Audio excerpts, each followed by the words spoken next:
Sha'al avicha v'yagedecha zikenecha v'yomru lach. Pasuk in the Chumash teaches us that as a people, we are commanded to ask our parents, our grandparents, our elders, those who came before us, those who have more life experience than us. As you all know, Judaism is a religion that puts tremendous emphasis on respect for elders, respect for Torah scholars, respect for people who have life experiences that we haven't experienced, because the only way we're going to learn how to conduct our lives properly is if we learn from those who came before us. This morning, gentlemen, of course, is Yom HaShoa, as we spoke about before. It's the day that our people has set aside to remember the lives of so many of our grandparents, great-grandparents, our families, our friends, so many people who perished at the hands of the Nazis, Yamach Shemam v'Zichram. And each year over the last couple of years, we've had the privilege of listening to the perspective of people who went through it, people who witnessed it. We cannot imagine what it could possibly be like, and that's why we've had for the last couple of days in the lobby just some pictures to try to evoke a little bit of a sense of what life was like for the people who went through it. We can't imagine, but we need to listen and we need to learn.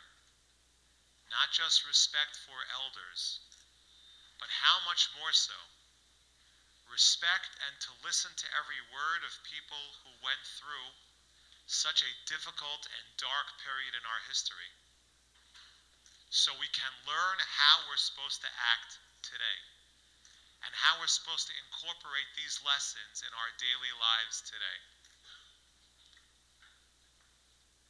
We are extremely grateful to Mrs. Trudy Englander, the grandma of Rafal Aiden Yisrael,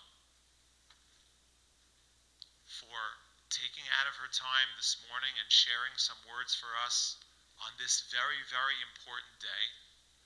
Also like to thank Aiden's grandfather, Mr. Sal Englander. I want to thank Aiden's dad, great friend of our yeshiva for many years already, Mr. Ben Englander, for arranging this and for giving us really the privilege to hear Mrs. Englander's story. And just as you're listening, gentlemen, I'd like you to try to realize this is one story of one person. Think of how many people were affected, how many people continue to be affected, the enormity of what happened, and more importantly, let's try to learn the lessons of this story and take something out of it for our lives today. What are we going to learn from this? What's something that we can take from this? How do we commemorate the memory of people who perished? What is the message for us, the living? Just before Mrs. Englander speaks, Before Mrs. Englander speaks, we're going to have just a few brief words from some of the students in our yeshiva, just to try to commemorate a little bit about what was lost during the terrible years of the Holocaust. Please give your attention for the first presentation to Yaakov, to Rafal Aiden Yisrael.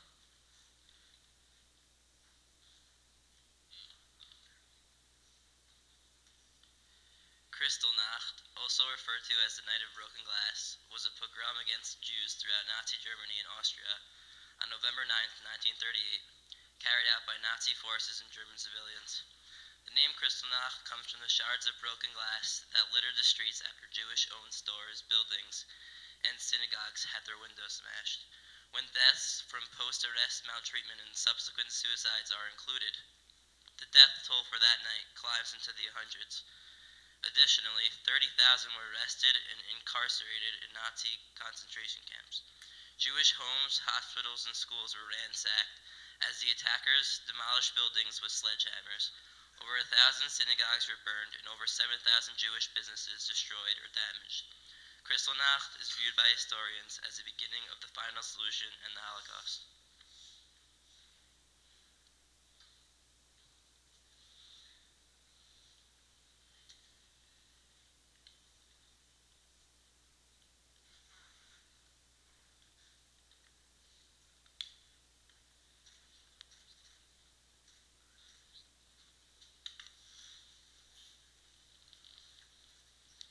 The Warsaw Ghetto was the largest of all the Jewish ghettos in Nazi-occupied Europe during World War II.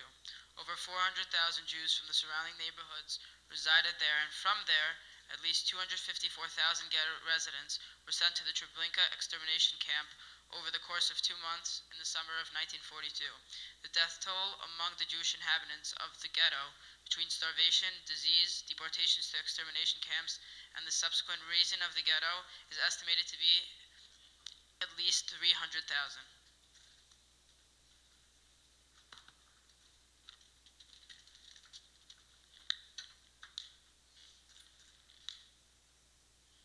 Children were especially vulnerable in the era of the Holocaust.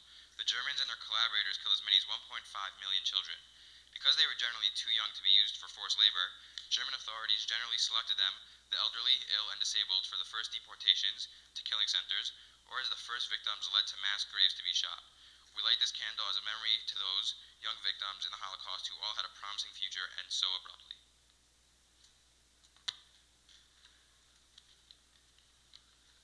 One of the most tragic losses during the Holocaust was the tremendous loss of Torah and Torah giants.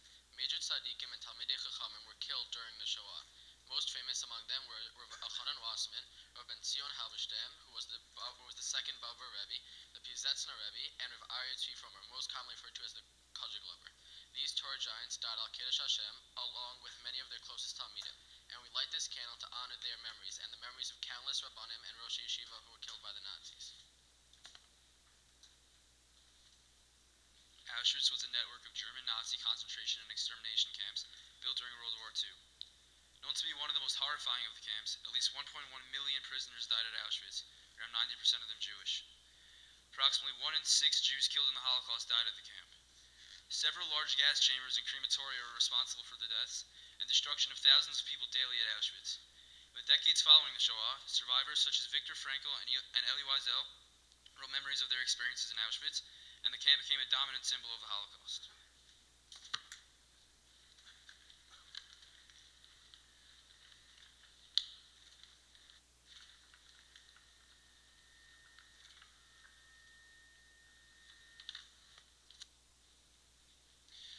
This last candle represents all the potential lost future generations lost during the Holocaust. The number 6 million is impossible to comprehend, but it pales in comparison to the number of children, grandchildren, and generations of Jews that would have been born from those lost souls. It is difficult to then imagine what the Jewish population would have been like today if not for this horrible event, and what a different world it would have been. For those generations who are alive today, it is up to us to keep the memories and stories of the Holocaust alive for our future generations.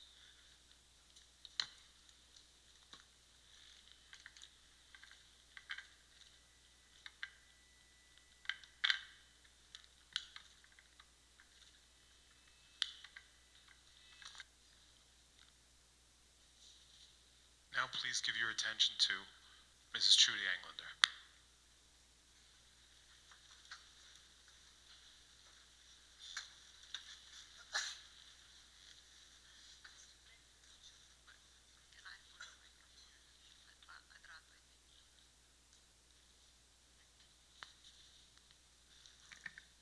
Principal Rabbi Kamenetsky, Rabbi Storch, esteemed faculty,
participated in all walks of life.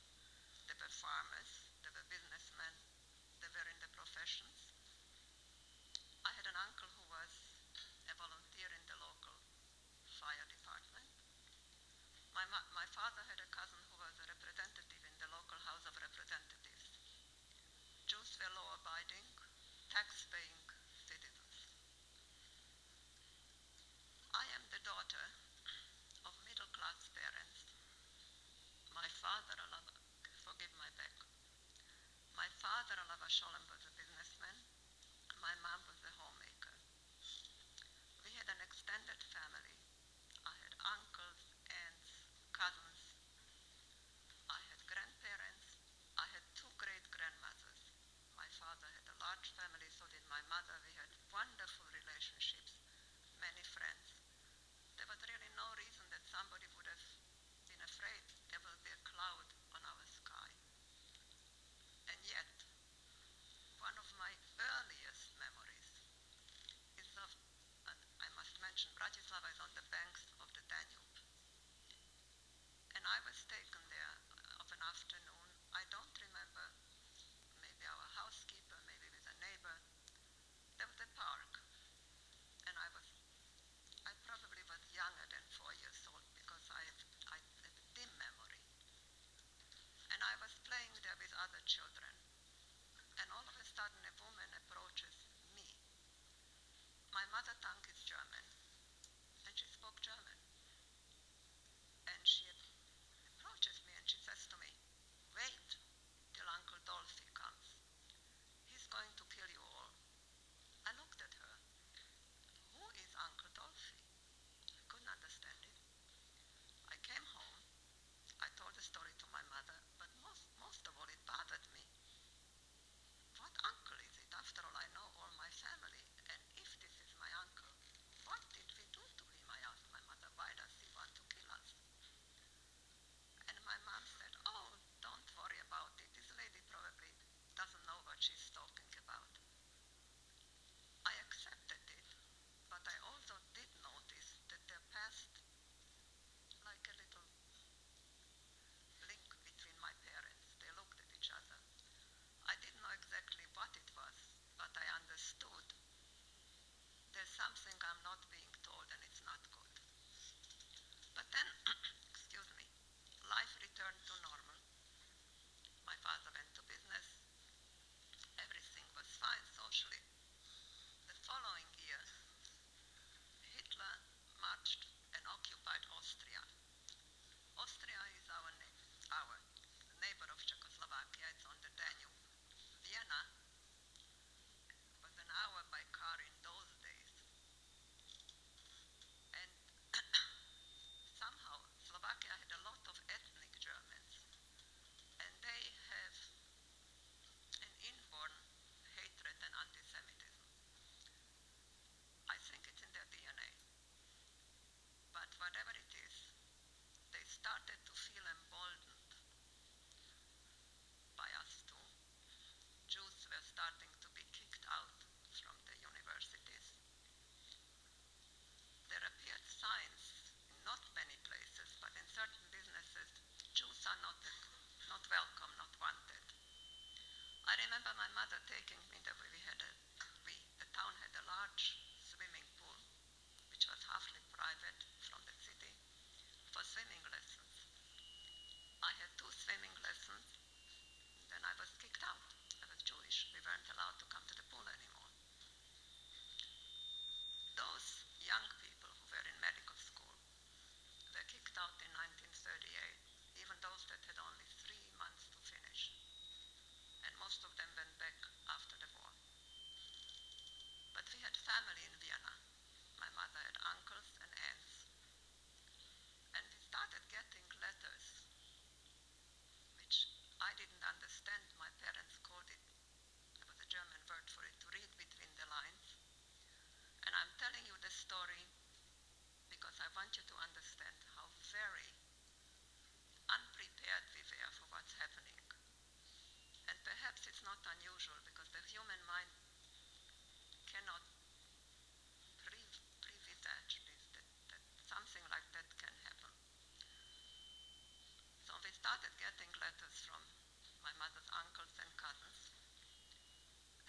mother decided that she's going to take the bus to go into Vienna to see her family. And that was a 1 hour ride.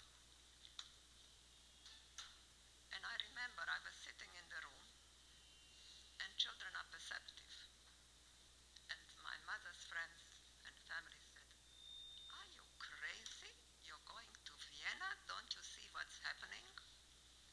And my mother said, she was a daring lady, but she said very innocently, "What can happen to me?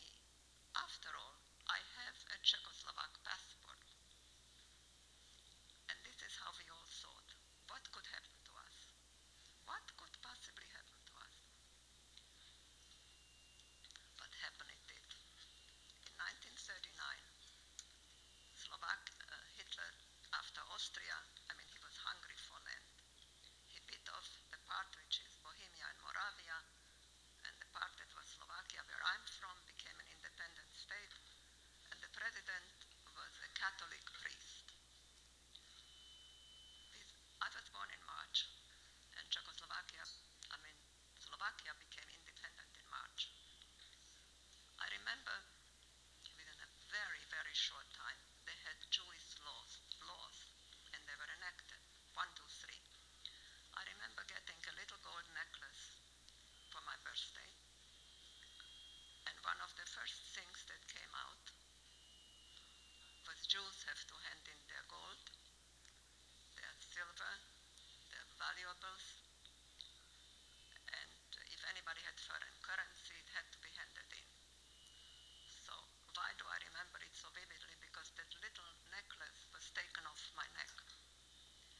Everybody had to go in and hand some, because most Jews had had silver candlesticks or a Kiddush cup, and this was very well known. So everybody handed in something at least, because you couldn't say you have nothing. But we all tried to hide something, especially if it were family heirlooms.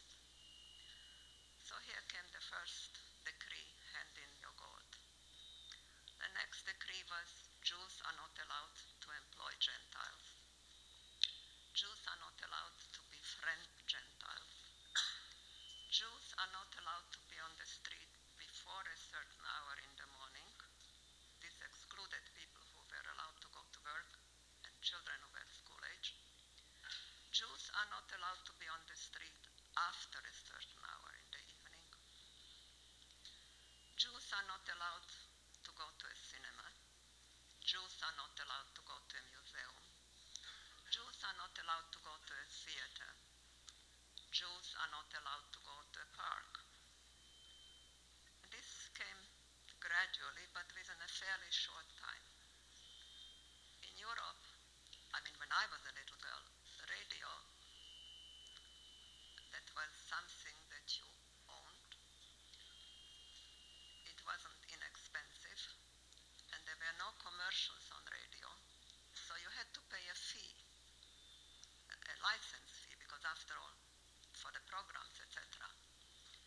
You could catch on that radio different stations, Europe, Berlin, Vienna, stations in Italy, whoever had it, but you still had to pay a licensing fee. So one day a bell rang, and a man was there, and he had a piece of paper with our name. Jews are not allowed to have a radio, and he came and he took away the radio.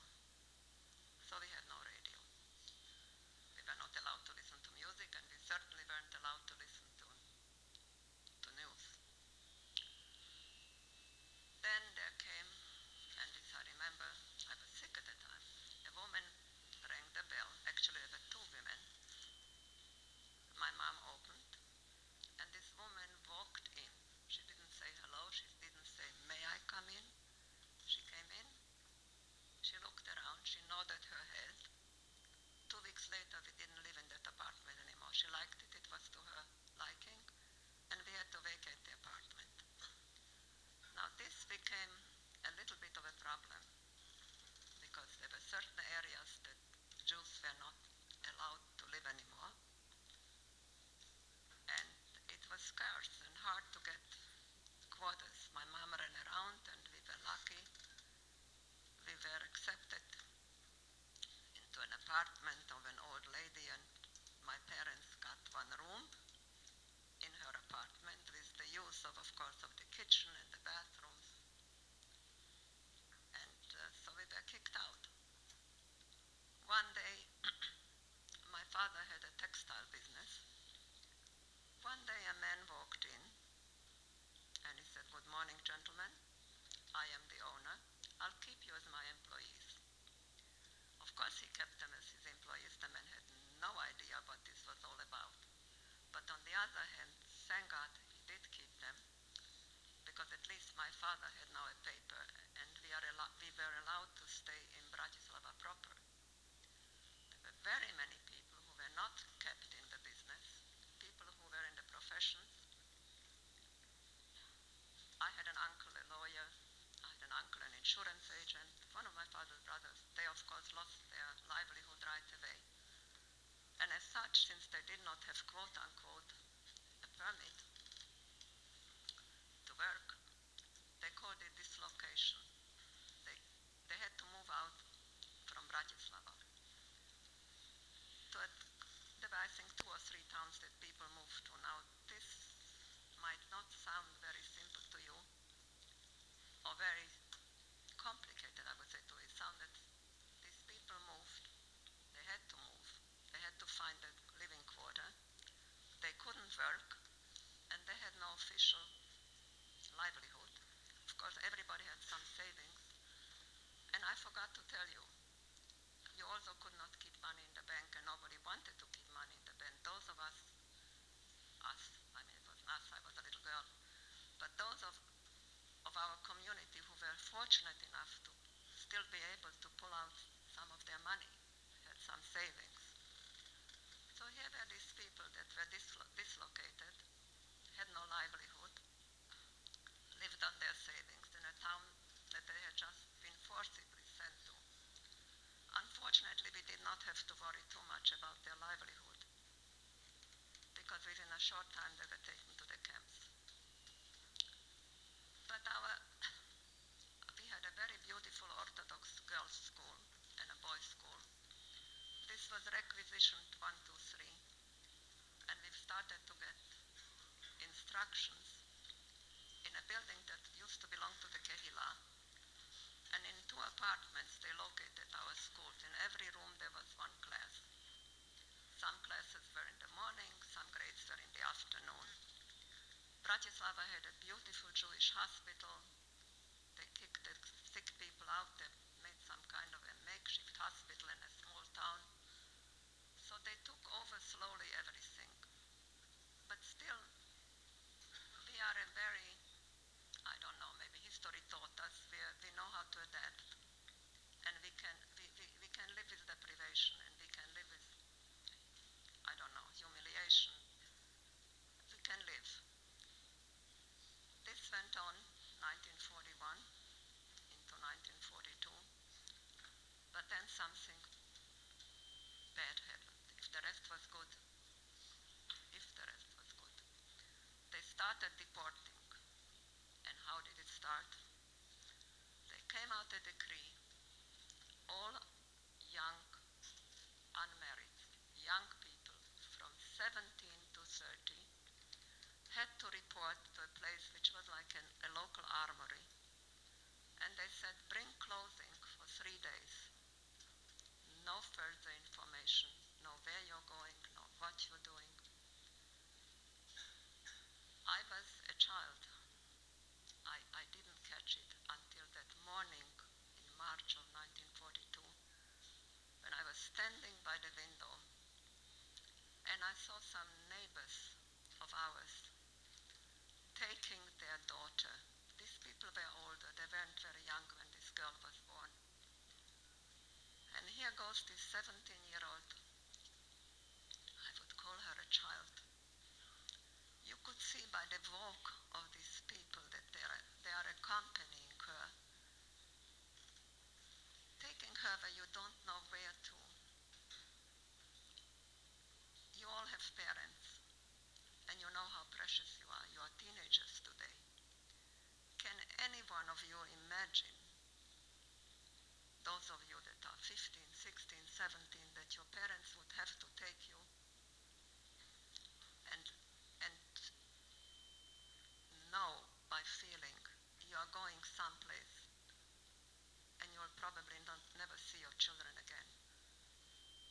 at that time, and I don't think I was 9 years old, but something happened to me. I really saw something horrible. And today, as a parent, thinking back, I still can't breathe if I have in front of me that picture of these people walking. So they took our youth. 3 weeks later, they started taking families. The first transport, unfortunately, my grandparents, my mother's parents were in it. Those people, the brothers of my father who were dislocated, and many other families, they were among the first ones to go. I still went to school. My parents did let me go. But by now we didn't live anymore in that second apartment. We lived in the outskirts of town. Here it might be maybe to move out into suburbia was supposed to be a status. In Bratislava, where I come from, at that time it wasn't. Because you had to use public transportation. There was no livelihood outside. You had to travel to the city. And as a Jew, well, I also omitted one important fact, which happened in 1941. A decree came out that Jews have to wear a yellow star.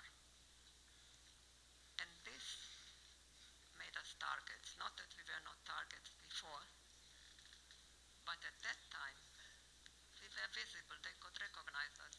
Otherwise, I mean, we looked like the rest of the population. So most of us, you could not say the difference whether you are Jew, Gentile, or anything else. So now we were a target. And I remember one day running to catch up with my parents on the street. And on the other side of the street, on the other sidewalk, were 2 girls. They must have been my age. They had a bag in their hand. Apparently they came from school. And one says to the other, "Look, a Jewess," in German, a Jüdin. Those 2 girls crossed the street and spit on me. I couldn't run away because after all they obstructed my way. And I certainly could not defend myself. I mean, this has been drilled into me time and time again, don't you dare. So they spit on me when they finished, and I wore only a dress at the time. It penetrated. I ran away. So now you can imagine if you had to stand in line and wait for public transportation if you lived out of town. It wasn't exactly the greatest pleasure. Not that you could not sit down in the bus, but if there was, I don't know, pushing and shoving, they made sure you did not get onto the first bus or the second bus. But nevertheless, my parents still did let me go to school. And you came to school in the morning, and there were 3 or 4 or 5 girls missing from your class that had been there a day or 2 before. So you knew that they were taken away during the night. Those deportations went on for a while. I remember one night, and it was in the summer of 42 because that's when the deportations were, there was something that they called an action.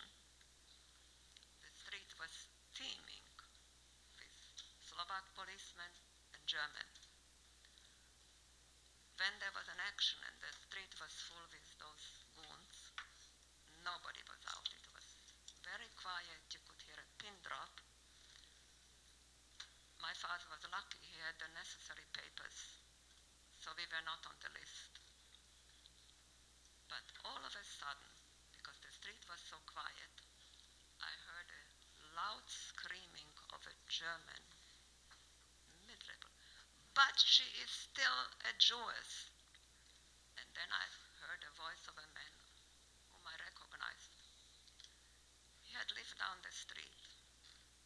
And I was a little girl. I asked once my mother, "How come he has a dog?" And my mother said to me, "These people converted." And I want to make a point. These people converted in the 1920s when nobody converted out of fear anti-Semitism. They thought that Catholicism is the best possible religion. They were idealists. The lady volunteered in the Catholic Church in the Ladies' Auxiliary. And I knew that. And I heard the men arguing with the German, because it was very quiet on the street and the talk was loud. Please, ask the priest in the church. And the German yelled again, but she is still a Jewess. It was like something fell off from my eyes. I was a little girl, but I realized, my God, all these people that I thought were so privileged, that could walk without a star, that could own musical instruments, that could own pets, and that didn't help them. A Jew is a Jew. I don't care what you do. I don't care how you believe that you are talking. The beliefs of the other side, they will catch us. So on goes 1942, and the deportation stopped. We all breathed a sigh of relief. We had no idea where our youngsters, our families were taken, because the idea, we knew that they are not taken to a good place. But the concept of extermination camp, who could understand it? It didn't even exist. We were hoping we will somehow survive and maybe the war will be over. Towards 1943, you could read, I couldn't, but you read in the newspaper that the Germans were not doing so well anymore. And Slovakia had an underground, they called it the partisans, but it's really the guerrilla fighters, they were in the woods. And so in August of 1944, they staged an uprising in central Slovakia. Unfortunately, it wasn't successful, but it succeeded in bringing in the Germans to full occupation of Slovakia. They occupied officially Slovakia by the end of August, and 4 weeks later there was a major, like a broom, they swept out all the Jews.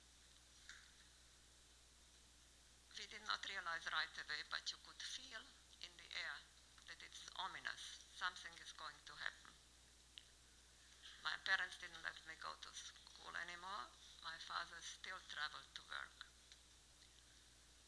It was Yom Kippur of 1944, was on a Wednesday. And this was the day after Yom Kippur, on a Thursday, the night between Thursday and Friday.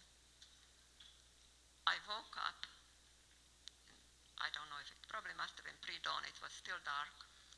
My mother was next to me in my bed.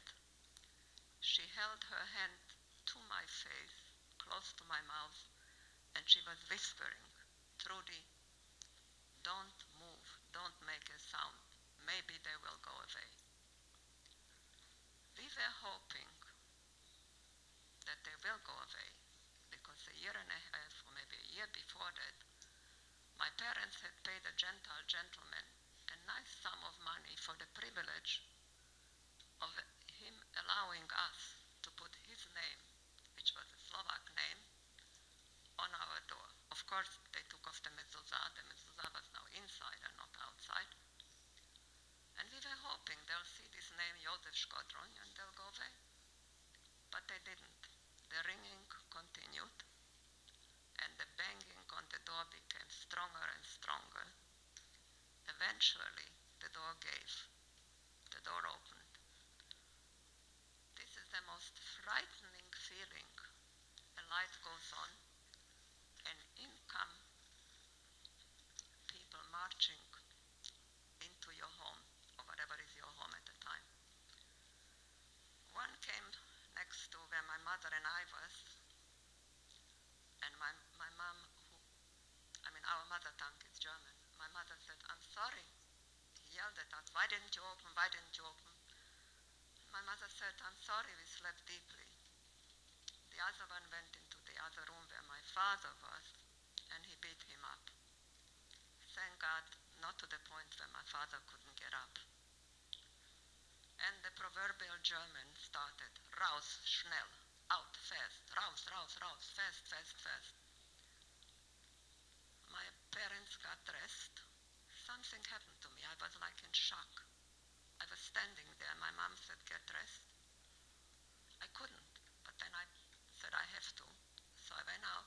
I put on my coat and my hat on my pajamas. And my mother made it very clear, get dressed, get dressed. So I did get dressed. And then the Germans yelled, raus, raus. And my parents had prepared emergency, because since 1942 we knew that it's a possibility. So my father came home one day with 3 backpacks, 2 larger ones, 1 smaller one for me.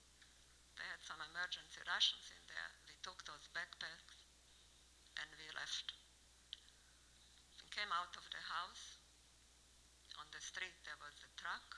I don't remember how we got on, because there was no ramp and there were no steps, but there were already a few Jewish families on the truck.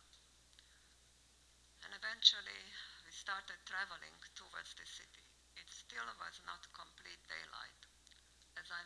Maybe I did mention it, they always came either very late at night or pre-dawn to surprise you, to make sure that nobody gets away. So they took us towards the city, and to a certain point where they stopped, and apparently this was the gathering point where all the trucks came. And then we started marching towards one of the railway stations. It wasn't the regular train stations where people traveled. It was a place where they had cargo. I don't know how long we stood. Eventually they opened those boxes, which were for us, the cattle cars. We were herded on, 70, 80 to a car. And we started traveling. We didn't know where. This was Friday morning. Saturday pre-dawn, we arrived in a town called Sered, which was gathering for all of Slovakia, which had been prior to that labor camp, but apparently the people who were in that labor camp had been already shipped to the concentration camps. We stood outside. Eventually they said go in, and there were rooms, because prior to that, in that labor camp, there were families. And families had one room. There was a communal kitchen and communal showers, etc. But people who were there, they worked for the government, and so they had a license to stay in Slovakia and were not shipped to the camps. We were there from early Friday morning till Monday morning. Then apparently 2,000 or 3,000 people were together. It was very close to a track, and they herded it out in the morning. And there was again a train with boxes. I call it boxes because these cars look like boxes. If any of you have ever seen a cattle car, it's like a large container. It has no steps. It has no windows. They did have a wooden ramp which they had prepared, and they started herding us into those cars. My father, alav hasholem, said, get in, sit down right away next to the wall. Do not go into the inside of the car. I didn't realize at the time how very wise this advice was. We sat down, but the people kept coming, and they were pushing them towards the middle of the car. There are no seats, there are no benches. There are 2 small windows, one on one side of the car, the other one on the other, because this is meant for cattle. Eventually our car filled, and then they went to the next one. I cannot start telling you the sheer misery that started once we boarded these cars. They kept pushing and shoving more and more and more people inside. There was no more room. I mean, people said, could you please move your legs so I should be able to sit down? And the person who was on the floor said, I can't. I have no place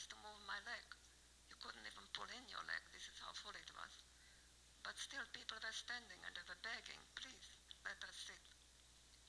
And then a German came and brought in 2 buckets for human needs. You had to put that down too. So it really became very hard. But we were still standing, and all of a sudden we heard, and maybe, I don't know, the grating of wood. They were closing. There are no doors. This is like a sliding door. You heard the door sliding, the car being closed. And then that horrible, horrible feeling when you hear the latch, metal against metal, when they lock the door and you know you're locked in. People were nervous, of course. There were children who were crying. There were old people who were sick. There must have been a lady who was not all there. I mean, it was sheer misery. But still, we were standing there. Eventually, the car started moving. We didn't know where we were going. But to the credit of our co-religionists, as tight as it was and as miserable as we were, if anybody had to use those buckets, there were always people who took a coat or a jacket or 2 and tried to provide some dignity and privacy to the individual. We were en route probably from Monday morning. We were a full day, a night, and another day. We arrived, what you call Auschwitz, but it really was Birkenau, which is very close to Auschwitz, on a Tuesday night. The train stopped, but before it stopped, we were standing for a while. Maybe there were other trains that came before. And then we started hearing doors being opened, and the German command, leave your possessions and get ready. And as these sounds came closer and closer to us, because our car was not the first one, not the last one, but you heard that the sound of opening that metal is getting closer. So my father, Alav Sholem, said to me, Trudy, get up. I want to bench you. I think perhaps this is why I'm here today.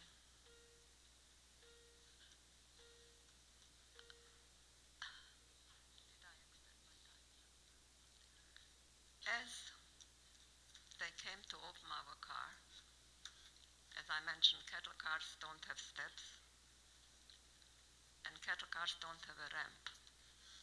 There were prisoners who had been in Auschwitz before, and they started opening the cars and helping us jump down, and fast, fast, fast, fast.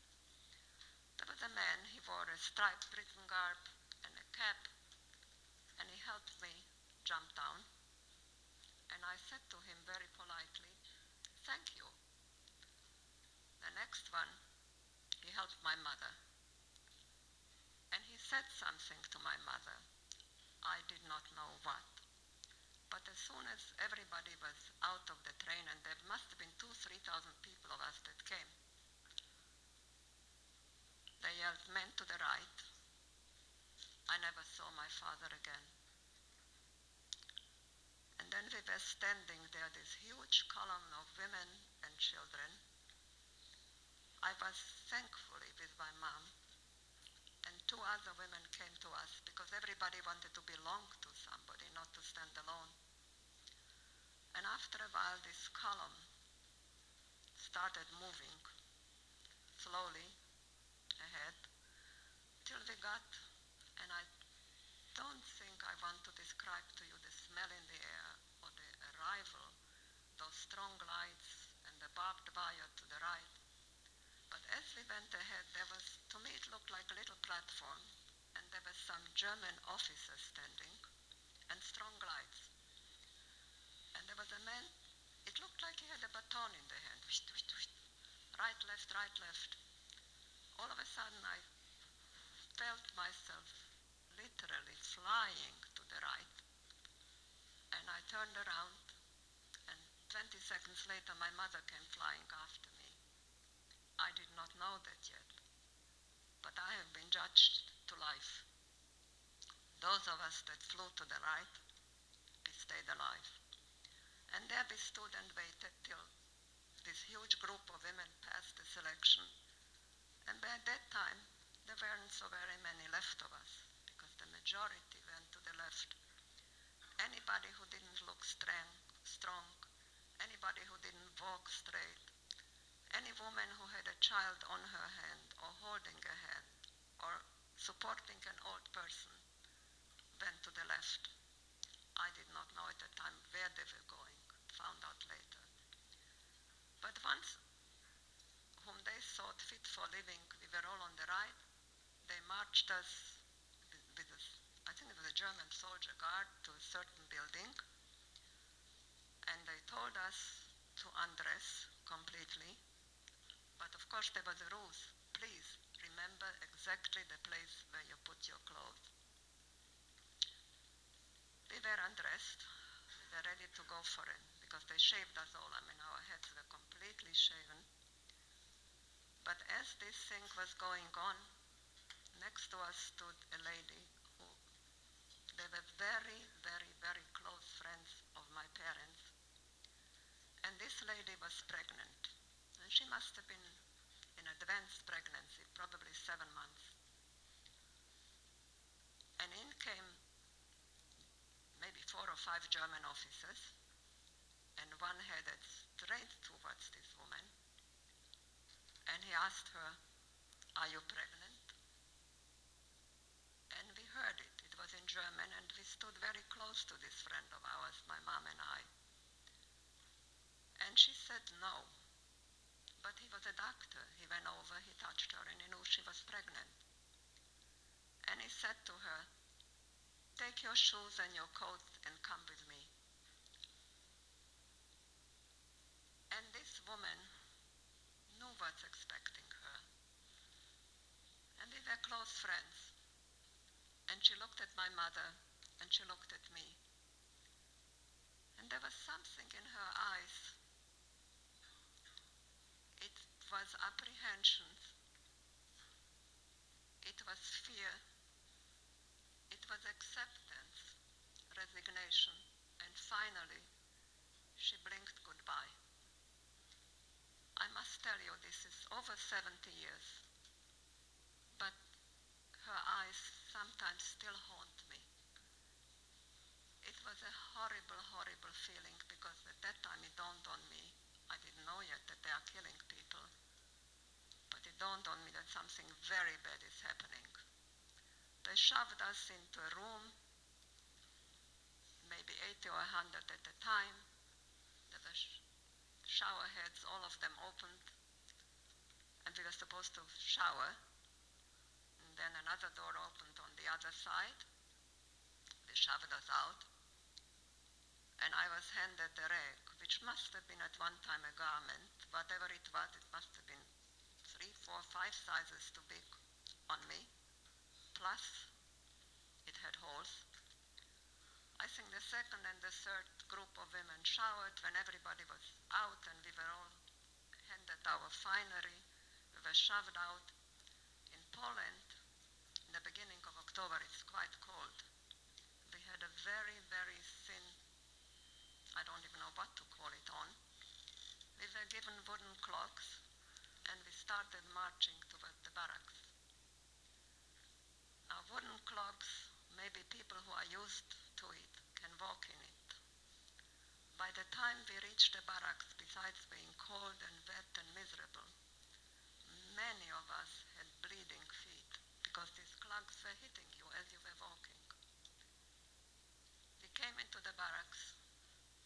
There was one small door open, and hundreds of women, everybody wanted to get in. Eventually everybody was inside. I'm sure you have seen pictures of barracks. They had, along each side, shelves. There were 3 tiers, 10 women on each tier. Lay down. I had slept on a carpet, I'd slept on a floor, but on wooden boards, and there were spaces between them. And 10 women, if you wanted to turn around, if you wanted to move, all 10 of you had to move. I'm not going to bore you with our cuisine, our food, but I want to tell you, which for me was perhaps the worst, the Zählerpell, counting. They herded us out of the barrack early in the morning, and we had to stand to be counted. We were taught to stand 5 in rows of 5, the tallest in the back, the shortest in the front, and we were being counted. But before we were counted, we had to stand sometimes an hour, sometimes 2, sometimes 3. Then the Jewish girls, those that had been in the camp since 1942, and the precious few who were still alive, who had lost almost all shred of human feeling because what they had gone through. They counted us, and then the German women guards counted us, and then we stood and waited till the German officers counted us. The Germans had an obsession with counting. The numbers had to fit and match, and later on I understood why.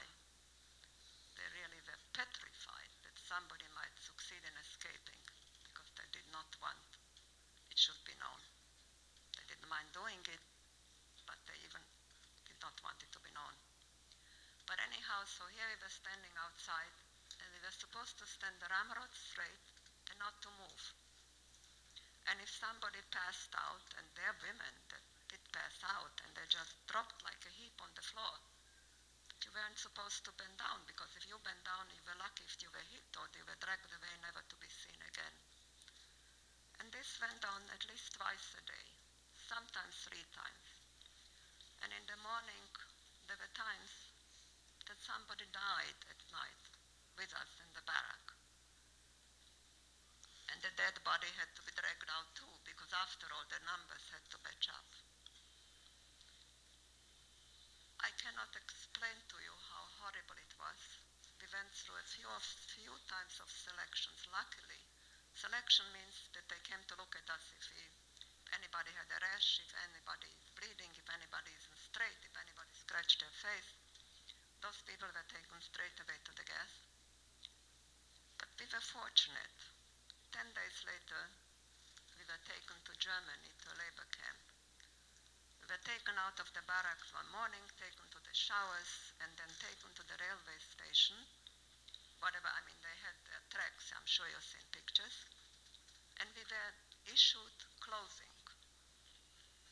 This time we really got, I wouldn't say finery, but we each got some underwear, stockings, a dress, and a coat, and shoes. So these were garments. I don't think they were sufficiently warm or good, but we were dressed. We traveled into Germany, into Saxony, into an airplane factory. I don't remember when we arrived, but I remember that in the beginning we were in the factory building, and we were assigned our jobs. We had to work, of course. My mom, may she rest in peace, and I, we were assigned to a place which did filing. And I don't mean filing papers into a drawer, but I mean filing metal pieces into shape. They put the metal in a vise, and we were standing and filing it. It had an outline. We were working, standing 14 hours a day. We started at 6 in the morning. We finished at 8 at night. We had about maybe 20, 25 minutes for lunch. And then you came back. You had to wash the floors. You tried to get to the bathroom if you could wash yourself. And cleaning up and straightening out. So there wasn't really much time for resting. After about 4 or 5 weeks, I started showing signs that I'm only 11 years old. I couldn't take it. I didn't know what was the matter with me. I was crying, I was nauseous, I couldn't stand, and standing 14 hours a day. My mother originally registered me as 18 years old. When we were boarding the train from Auschwitz to Germany, she wrote in 18 because somebody told her she should say I'm 18. But then her friend said, Heidi, you have to tell them the kid is only 11 years old. I mean, she cannot take it. So my mom said it, told the story to, there was a lady, she was a forelady. She was a very nice Jewish lady. And she said, my daughter is only 18. And this lady somehow procured a chair and made me sit down. About an hour later, the German, and he was an SS, he was in charge of 1,000 women, and he walked in and he looks at me and he comes over to my table and he says, what are you doing? Are you playing? And as I said, German is my mother tongue. I knew German and I understood. And I said, no, I'm trying to work as hard as I can. And he looked at my mother and he said, out, raus, come out. So we were walked out of that big hall where about 80 women were working. And he looked at my mother and he says, I have these papers in front of me. And you said your daughter is 18. Now you're telling me she's 11. What happened? So my mom, she was a very smart lady, may she rest in peace. She looks at the man and she says, look at my daughter. She's tall, she's strong. I didn't think it would be right that people should think she wants to shirk her duties. She can work. Let her work. And the man said, but if you would have said she's only 11, she could have stayed in Auschwitz. She wouldn't have had to work so hard. And my mom knelt down and put her hands together and said to the man, please, I am willing to work twice as much and eat half as much. Please, please, do not take her away. She's going to work. The man must have had some humanity because he said, get up, get up. And then he asked my mother, is Auschwitz so terrible? By that time my mother couldn't talk anymore. He said, go back to work. And we did. An hour or two later, a whistle blew and it was lunch. And we went downstairs to be issued whatever food we were issued. And after that, again standing, those of us that went back, there were 500 women on our floor. And we were standing in lines of 5, the tallest in the back, the shortest in the front. And in marches the German. And he says, everybody back to work except the 11-year-old. I don't know if you can understand what happened. But everybody thought the man is going to shoot me. He walked with a big holster and he was entitled. Because after all, an 11-year-old child who cannot produce, who cannot work, what's he going to do with me? There's no school there. I mean, I can only tell you that all the women there, everybody was crying. All of us, all the 500 women. I also cried. I didn't want to die. But next to me was my mother. Today, as a parent, I don't think anything worse can happen to a human being except to stand there and know that your child is going to be killed, shot, and that you have to hug her and say goodbye. And there is absolutely nothing that you can do. You cannot say, you cannot object, you can't do anything. You just have to turn your back and march away. I think it's probably was the most horrible experience that my mother ever lived and that I can possibly imagine for any parent.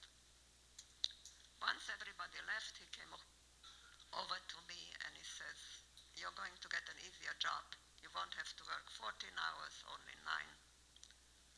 Now go." Somehow, nobody knew what had happened to me until they came home from work. But anyhow, I stayed alive. Eventually, life progressed. We went back to work. I had a little easier job in the factory. I worked, quote unquote, only 9 hours. And so this went on till the beginning of April. By that time, we did not live in the factory. We lived in barracks. And by April, at night, you could hear the sound of artillery. And if you looked out certain windows at night, you could see the light of artillery flashes. We were 30 kilometers from Dresden. I'm sure you heard Dresden, the German town which was carpet bombed. So we were very close to that. The Russian front grew very close, and so they decided to evacuate us. One morning they marched us all out to the railroad. This time we were herded into coal cars. Coal cars are also boxes, but they have no roof. Again, we were 80 or so women to a car, and we started traveling. But it started raining. It was raining day and night and day and night. And we were in those cars for 14 days. Many times we stopped en route. They took us into Austria, into a camp called Mauthausen, which was also a horrible camp.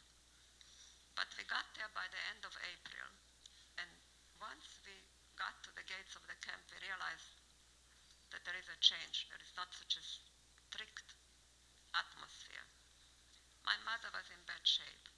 This time we were herded into barracks, laid onto a concrete floor. Most of our clothes were still wet. And my mom was, as I had said, she was in very bad shape. She was on the floor. But every once in a while she used to tell me, and we were allowed to go out of the barracks, just into the very immediate surroundings. And my mom said, "Trudy, go out." So then I got up and I went out. There was something on the floor. I remember once bumping into something. It was a human head. I just continued walking. A little bit further away, again I hit something. This time it was the leg of a person. I mean, the person was there under some kind of a cover. I was a little girl, and I'm certainly not without feeling. But by that time I had seen so much misery. I had suffered such starvation. I had seen beatings. I had seen killings. I just continued walking. This was it. Yes, there's a human boy. All right, so I have to go. We were in Mauthausen 1 week. And then one morning, there was noise outside. Not crying, not wailing, just noise. And again, my mom, who was not very strong anymore at that time, Trudy, go out and take a look. And I did go out, and somebody pointed out to me up there on the mountain, there was a white car. The American Army, God bless the United States Army, liberated Mauthausen. Mauthausen gave up without a fight. And this was on May 5th. And we were free. To say that we were free, yes, we were liberated. We were free, maybe yes, maybe no. There was still the fear in us that had been with us the whole time. Where are our men? Where is my father? Where is my son? Where is my brother? That stayed with us. So everybody, first of all, right after liberation, there were very, very, very many people who still died. Eventually, after 2 or maybe 3 weeks after liberation, they started the process of trying to get the people back wherever they wanted to go, where they came from. Am and I, we went back. Mauthausen is on the Danube. Bratislava, where I come from, is on the Danube. We were taken home by some kind of a ship. I do not think that any of us, when we were liberated, realized the full extent of the horror and tragedy that befell us. We went back to our town with the full hope. My father is going to come back, my grandparents, my uncles. And as the time passed, and people came back from various camps, there were precious few who did come back. And it started to dawn on us, yes, we were free, but we had paid a bitter, bitter, bitter price.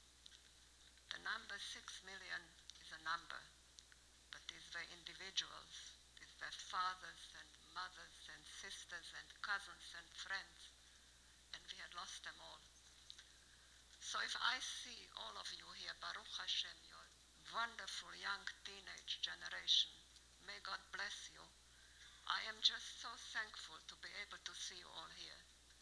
And may God save you. You should never have to experience anything bad. Thank you.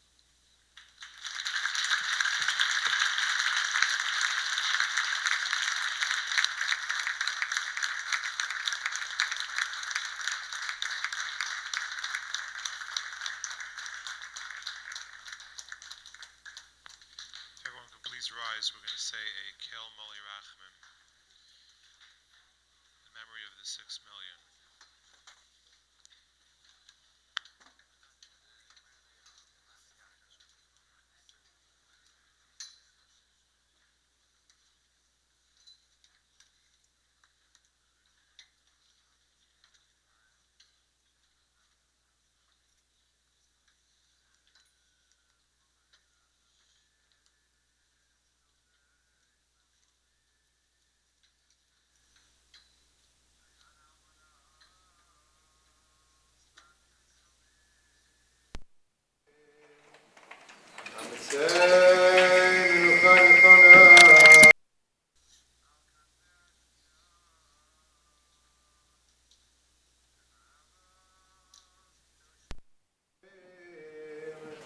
Zohar Haraki Amaskrim Lenishmos Rivivos Alpha Yisrael Anoshim Noshim V'Tov Shenergo V'Shenishchatu Shenechnaku V'Shenisrifu V'Shenekbaru Chayim Al Kiddush Hashem על ידי הגרמנים הנאצים יימח שמם וזכרם כולם קדושים וטהורים ובהם גאונים וצדיקים ארזי הלבנון ואדירי התורה